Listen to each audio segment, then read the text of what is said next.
So I want to talk about 3 things. I'm going to try to cover these so you don't focus on the next one. Okay, I'll talk about 3 things that are essential to your success.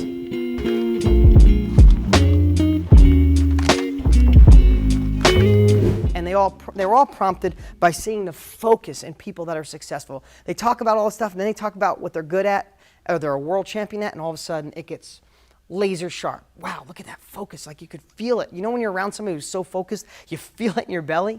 Okay, so let's talk about focus, complete focus. Now, this is something that I've focused on, talking about focus, that I've thought about for years. This wasn't something I grabbed from Tony, but I want to share this with you. And this is more on the masculine side, not the feminine side. So ladies, you're not programmed to think this way. Men are more solution-oriented. Am I right? You have a tough day at work or a tough day home with juggling the kids and running all over, and your husband comes home and you want to tell him what happened, and your husband just simply blurts out a solution, right? And maybe, tough day at work with your boss, your husband goes, oh, why don't you just say this to your boss? Okay, let's go on. Or you just want to talk about it, right? And I'm not trying to put labels on anybody, but that happens a lot. At least it happens in my life. So problem versus solution focus to me means this. So many people I've known, so many people I've met, so many people that were in my lives or may still be in my life, family members, people I love dearly, don't realize that there's 2 ways to focus on a circumstance. And if the circumstance happens to be an obstacle that you have to get over, some people will spend their time focusing on that problem. And we've all done it. I have too. How many times has something gone on in your life, or it started and you need to talk to somebody, or you need to address something, or you need to approach something or change something, and all you do is focus on what's wrong. You focus on the problem. We've all done it. Don't lie. You took the education, and all of a sudden you're going, wow, I spent a lot of money. I'm only halfway through. What if it doesn't work? What if I make an offer and it's not accepted? What if I call somebody and they think I'm pathetic and I'm not good? What if all the good deals in my area are gone? Oh, these problems, all these problems. I'm out. This isn't for me. It's not going to work. All you did is focused on what could go wrong. And coming down here, you are what you focus on. The results you get are an absolute direct correlation to what you focus on. What people do wrong in life is they don't realize they're focusing on it not working, expecting it to work. It just simply does not happen that way. What you focus on is what you get. Write that down, write it on your hand, check yourself on a daily basis on what your focus is. Because the problem-focused person gets absolutely paralyzed because I wrote this in Totally Fulfilled 7 years ago, 8 years ago, whenever I wrote that book. I said there's 2 kinds of people in life. I made it really simple. Somebody who spills a glass of milk, and they say, wow, why did that spill? Whose fault was it? Is it the manufacturer of the cup? Is it uneven? Is the table off? And it spilt all over the rug. Oh my God, the rug's going to stink. And what are we going to do? We have to call a carpet cleaner? Oh my God, this is horrible. And they could talk about it on what went wrong and get frustrated on why that milk spilled. Where a solution-oriented person will go get a towel and a new glass of milk. Which one are you? Are you worrying about how the milk spilled? I mean, there's people in life that would go so far to say, well, maybe it's the manufacturer's fault. I'm going to write a letter because the cup is crooked and someone's paying for my carpet. And it's going to go down. It's going to go into the bedding underneath, and it's going to mold, and it's going to stink in here. And oh my God. I mean, literally, I'm obsessing over the milk. But think how many times you or someone you know have done that in life over the problem rather than just fix it. Find a solution. So what I encourage you to do over the next couple weeks is, as things come up, immediately go to the solution. Is there a way that you could fix this or learn from it? I mean, just think, when you focus on solutions, it's either a way to fix it or learn. And both of those are really positive outcomes, right? It goes back to both have failed. Both these guys failed. I've failed more than I've succeeded, but I've been fortunate enough to, when I fail, I try to work on a solution and I learn from it, or I fix it and I get better. So realize that what you focus on, and I'm saying it again, is the end result of what you get out of life. Now, focus on what you want. Now, there's another one. You need to, and it sounds almost the same, but it's different. You need to focus on what you want, not what won't happen. So, for example, if you say, hey, I'm going to try my first deal, and what I want is I want to find a buyer, I want to find a seller, I want to make a wholesale deal, and I want to make $5,000. And you start focusing on those steps. This is very subtle, but focus on if something went wrong, or while the process is going on, if someone says, oh, the title has issues, you go, oh, this real estate stuff, it's got a title issue, maybe there's something wrong, maybe there's lots of money owed on it. Or you could say, when there's a title issue, what's the first thing you do? Let me Google it, find a title company, how much does it cost to figure it out and get this resolved? There's two completely different thought processes here. The problem-focused person will get paralyzed. The problem-focused person will hit one road bump, and then they'll be at a Starbucks with a friend or a relative, or be online one night and go, I tried that Dean Graziosi program. You know, I had this one deal locked up and there was a title issue. This is a scam. It doesn't work. While the solution-oriented person is sitting there solving problems, getting that deal done. Which one do you want to be? You get to decide. So just check your focus on a regular basis. Check your focus. Okay. Make it a must. I talked about that before. When you focused on something, you need a clear, compelling future. It's hard for me to share this without like jumping through the camera. But when I want something, I have such a clear vision of what that's going to look like when I succeed. I can feel it. I can literally give myself goosebumps, literally. And that took years to do. And I don't do it on purpose. But I start envisioning something. I'm working on a project right now that you guys will have opportunity to see probably mid-January. I am so amped on this. It's the greatest thing I've ever created, the greatest thing that will ever be there for you. It's going to be a product that you guys will be able to use for nothing. So it's not, but it is the best thing I've ever created in my life. I have already got such a compelling vision of that end result and how my students are going to love it. And if you guys can post, you guys, I know what you're going to say. I know what you're going to feel. I knew that when I created the Insider Elite. I had a clear vision. I was compelled to do it, and nothing was going to make me have problem focus. Every time there was a road bump, all I did is immediately try to figure out, how can we solve it? How can we learn from it? How can we fix it? And that just, when you train your brain that way, it makes life so different. Now here's the thing. Anybody who likes to think about the issue, if you want to talk about the problem, that's okay, because you want to express how you feel. But don't just linger on it. Don't make that part of your life. Talk about it, get it out, and immediately go on, how can we fix this? How can we not only fix it, but make it change forever? Okay, that's the first part of the three. You guys having fun so far? Okay, good. I can't hear you, but I'm hoping yes. Okay. Second part, get the best tools. Now, this is one I robbed right from Tony. He was talking about getting the best tools. A map, a mentor, proof of concept. Here's what I want to share with everybody watching. Most every single person watching, I think, most of you, have been some part of our education. Even if it's just my book, or you've gone to a live event, or you're considering going to a live event, get your butt there.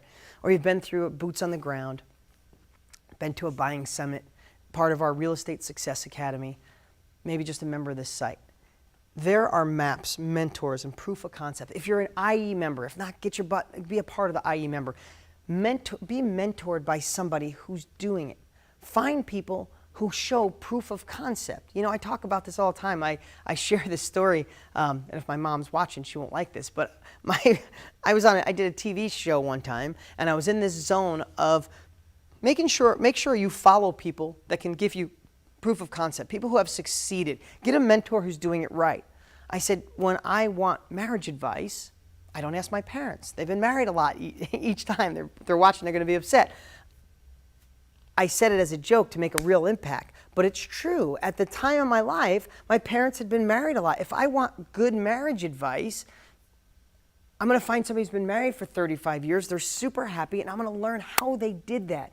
It's the same thing here. Don't listen to your miserable friend, and I don't mean that in a rude way, but you can have a friend that's miserable over money all the time, and you're going to talk to them about making money in real estate or taking a chance on education or stepping out of the norm, coloring outside the lines. No, they're going to reel you back in, make you feel stupid for trying, and you're going to go back to a life that if you loved, you wouldn't be watching me right now. So why not grab a map? Listen, here's what I want to encourage you right this moment.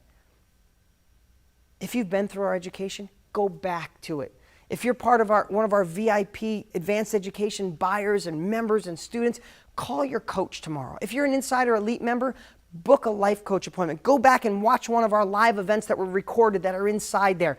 Get the education, get the roadmap, learn from somebody who's doing it, and see the proof of concept. What you need is leverage. How do you get leverage? By seeing other people taking a step before you who were doing it. You don't find somebody who's done it wrong because they only know how to do it wrong. If you find somebody who bought a house in 2005, right before the peak, when everybody thought it was cool to be an investor, but with no education, and they bought that house, they bought it in '05 for 300 grand, and by 2009 it was worth 100,000 bucks, and you say, hey, I think I can learn from this person because they didn't do it right, and you go, hey, what do you think of real estate? And they go, oh, stop it. It ruined my life. I went into foreclosure. I ruined my credit, and I'm sorry if somebody watching went through that. It's a horrible experience, but you're here now. So now is your time to make up those losses. But what I'm saying is you can't learn from that person. They only know how to do it wrong. They're only going to discourage you from the path that you can take and the life you can have.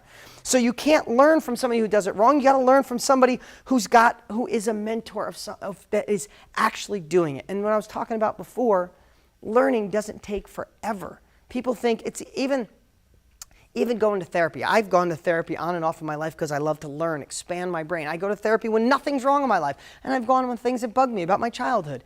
But the only thing about therapy, and I love therapists, this is not knocking you, but so many times it's so slow. It's like molasses running down a hill on a cold day. It's like this little tidbit of change. Man, I want to jump in. I loved going to the Tony Robbins event. It was 3 days of blowing your mind, total immersion. Get this thing fixed and let's move on. And that's what I feel about real estate. Stop dabbling. Jump in. The education is in front of you. Jump in, dive in, absorb it all. You are smart as heck. We can do so much more than we think. Jump in, find a mentor, find a map, jump out the plane, grow wings on the way down, get in the game. That's the definition of how my successful students get in this. If you've been sitting on the sidelines and it's just not working for you, you feel like you can't get that first deal, think about all the stuff I'm sharing with you today. I could sit up here and I could teach you how to find buyers and sellers. That's what I was going to do. I was going to go through wholesaling again today for those that are new. But man, that's all over the site. The education we have is second to none. Our education, listen, this is the stuff, the roadmap I provide for you guys, it's not something I dreamed up. It's coming from me doing deals, over 130 of them in the last 6 months, probably much more than that, but I know that for a number for sure. It's me partnering with Matt Larson and working with Jen Gray and all these, Gina Heredis and all these amazing students, and Ali and Joe Jerk and all these great students that I get their feedback and I know what they're doing. So I can take all that. This stuff works. The map, the mentor, the proof of concept is there. But I got to give you this stuff so you jump out the plane, get in the game, take the shot. And if I could do that, then we could work with you along the way. So jump back into the education, and if you're on the fence, thinking about going to one of my live events, or thinking about joining Success Academy, or thinking about getting my book, or thinking about getting involved in IE on the deangraziosi.com site, there's a little banner on the left side. Jump in. Get the total immersion. Get the education. Get in the game. Okay. But it's got to be from the best, and, well, we are the best. Okay. Last. We're doing pretty good here. I know I'm going fast. But I know everybody's busy, and I want to give you total immersion tonight, okay? Resolve inner conflicts. Okay, I wrote this down again, but 80% of it is this. I wrote this on this board, and I wrote, this was my little note, accept it. Accept the fact that if it's not working for you, I'd bet with all of me that it's not the education. The stuff we teach is the stuff I do. The stuff we teach is the stuff so many of my successful students that you see on deangraziosi.com every day posting. When you see them, they're using my map. They're using our mentors. They're using stuff that has proof of concept. So in a lot of cases, 80% is you, what goes on between here. And it doesn't mean that you're bad, doesn't mean you're wrong, doesn't mean you have to change everything about your life. Remember, I always talk about Kaizen, one little step at a time. Make small incremental changes and you'll turn around in 6 months and your life will be completely different forever. But you got to take action, and that's why I share all this stuff. That's why I get passionate. That's why I don't need a script. I literally drew this a few minutes ago because this is the stuff that I live by. I need this stuff. If I'm going to get better for you, I need this stuff. So I just want to deliver it. So 80% is this stuff. And then you got to really think, what's holding you back? What is your inner conflict? If you're not successful right now, if you've been lingering, not getting your first deal done, there is something in your life holding you back. Now, I know you might say, no, Dean, I'm in an area where it's really booming. So are a lot of my students. I'm in a small town. So are a lot of my students. I'm in a big town. So are a lot of my students. I don't have money. So many of my students with no money made money. I don't have a lot of time. Nobody's got time. So what's your inner conflict? I don't know. I wrote a couple. Is it past failures? Have you failed in the past and you don't want to feel that pain again? People do that with relationships.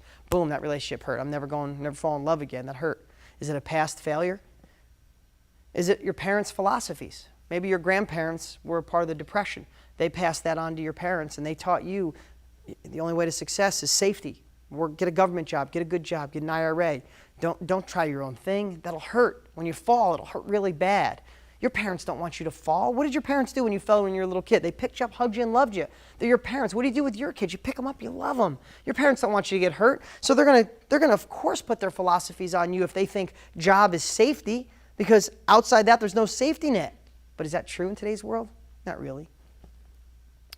So many people I've talked to when they first started thought that being successful and wealthy was anti-spiritual. It was against what their beliefs were. Really? I can't buy into that notion. I can't. I think people, the love of money, who are obsessed with just money and greed, of course. But money can do so many good things. Remember, I always say, and it wasn't from me, it was from Dan Sullivan, from Strategic Coach that I go to. He said, if you can cut a check for a problem, you don't have that problem. If you can help people by cutting a check because you fine-tune your unique ability and you know how to make great money and you can cut a check for someone in need. You know, last 2 weeks ago, we went up to Oklahoma and we gave $20,000 to a couple of families who lost everything. Do you know how amazing that felt to be able to deliver that and cut that check to people who had no hope? The insurance companies were taking too long. They're displaced. They're bouncing around from home to home. Is that evil? Is making sure my kids are secure evil? Retiring my parents who both worked hard their whole life, blue-collar parents with no money, and I get to take care of them? My mom's dream was to have a motorhome her whole life. Literally, she came out 2 weeks ago. Her whole life, her and her husband, she's happy she's with her high school sweetheart right now. In her she's going to be 70 and he's in his 70s and he's not feeling the best. They came out here and all they talked about was their dream is someday they're going to get a motorhome and go around the country. Man, they left. I started thinking about it. I'm like, what the hell would someday I can cut a check for that problem? By the time they left and flew home, I bought them a 2012 30-foot Vista motorhome, amazing motorhome. I felt blessed to be able to do it. I'm not bragging, but I cut a check for that problem. When they got home, it was waiting for them. And right now, this weekend, or the weekend that just passed, they went away and had the time of their lives. It has started. Why wait till tomorrow? Because I could cut a check for that problem. Forget these old philosophies. You got to find out what the conflict is, and you have to kill it. You have to kill the conflict that's holding you back. I don't know, dig into your past. Find out why every time you get close, you stop. Do you feel that if you make money, it's being greedy and you're taking it away from somebody else? No, you're creating value for the world. If you make money, you get your lawn done, you get your house cleaned, you go to dinner more, you buy more clothes. You're helping the economy. You're helping people around you. It's your obligation to get wealthy. You want to help this country? Get wealthy, because you'll spend it and you'll help other people. Listen, I know this. If I didn't have an ability to make money, I know I would spend lots of my personal time doing anything I could to help others because I truly enjoy it. But what I realized, my gift that I'm blessed with, is I know how to do real estate, I know how to educate, and I know how to make money. I'm going to work in my unique ability, and then I can cut checks to help other people. And I don't mean that I'm just cutting a check. I care, I have empathy, I want to know the story, but I can do a lot better good cutting $20,000 to a family in Oklahoma than going up there and personally maybe help them clean out a garage. That's what I've discovered is my unique ability. What's yours? And what conflict in your life is holding you back because you got to kill it? And how do you kill it? Dig in deep, find what it is, and attach more pain to letting that stop you.